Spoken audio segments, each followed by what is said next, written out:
how to format an industrial presentation.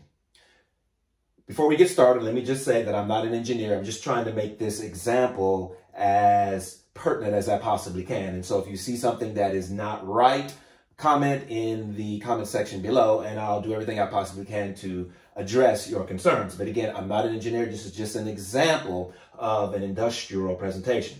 So the first thing you're going to do is start off with the situation. Why are we here? We must adapt to industry standards. Our topic, we're just using this as an example, pump reliability.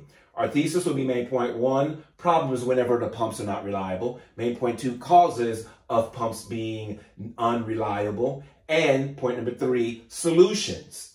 Now, the important thing in this particular format is to come up with your executive summary, meaning the recommendation that you have or recommendations that you are proposing to your audience. Do this up front because your audience wants to know what your recommendation is in the beginning as opposed to waiting in the end. So this executive summary, I have it highlighted because it's very important.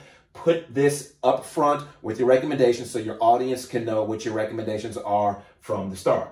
Then we get into point number 1, problems.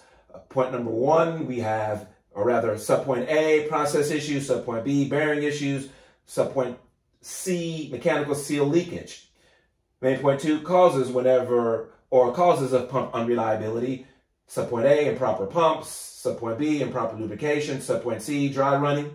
And point number 3, solutions to rectify pumps that are not reliable. Subpoint A, reevaluate pump selection. Subpoint B, reevaluate work process on lubrication. Subpoint C, reevaluate work process on operations.